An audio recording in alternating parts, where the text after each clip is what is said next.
Hello জনগণ, আমি সুবন্দনা। আমি চলে এসেছি শিবরাত্রির মিনি ব্লগ নিয়ে। তোমরা কেমন আছো সবাই? আমি ভালো আছি। এই যে একটু উপোস করে হালকা একটু টায়ার্ড ছিলাম, কারণ সারাদিন অনেক অফিসেরও কাজ বাজ করেছি।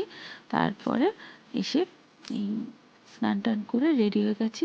এই যে আমি দেখে নিচ্ছি কতটা রোগা হয়েছি। উফ, এই দেখে আমার জীবনে আলাদাই খুশি।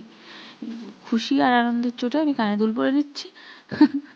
জোকস আবার সেজে গুজে নিচ্ছি। এই যে চিকিমিকি টুম্পা দেখতে সাজতে গিয়ে আমার টুম্পাকে আমি হারিয়ে ফেলেছি, মানে কানের গুঁজি হারিয়ে ফেলেছি। তারপরেও আমি একটা চিকিমিকি টুম্পা সাজ দিয়ে নিয়েছি এক কানে দুল পরে।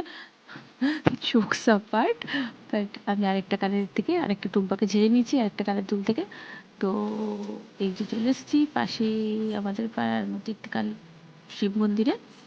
তো আমার বৌদি আর দাদাকে নিয়ে, আমার বৌদি একটা চরম ব্যস্ততার মধ্যে ছিল, কারণ খুঁজে পাচ্ছে না কোথার দিয়ে জল ঢালবে, কারণ জায়গা খুঁজে পাচ্ছে না এত লোকের মধ্যে দিয়ে। তো আমার বৌদি ফাইনালি জায়গা খুঁজে পেয়ে গেছিলো, আমিও খুঁজে পেয়ে গেছিলাম, আমিও জল ঢেলে নিয়েছিলাম এবং চলে এসেছিলাম তারপরে এই কালী মন্দিরে।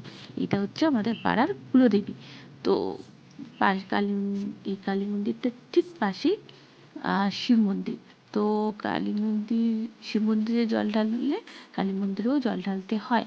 তো এটা আমার মা বলে, তাই আমিও এটাই করেছি আমরা। তো আমরা ঘরে চলে এসেছি।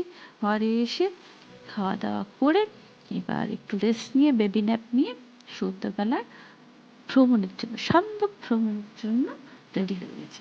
সান্ধ্য ভ্রমণের জন্য রেডি হয়ে এইবার আমি একটা ঝিকিমিকি টুম্পা, চরম ঝিকিমিকি টুম্পা ঢং করে সাজ দিয়ে বেরিয়ে পড়লাম আমি আমার পঙ্কিরাজকে নিয়ে। এবার পঙ্কিরাজকে নিয়ে বেরিয়ে পড়লাম আমাদের বন্ধুদের, আমার সবার বলতে পারো একটি ফেভারিট প্লেস, যেটা হলো পানিহাটি গঙ্গার ঘাট। মশা মারো পটাপাট।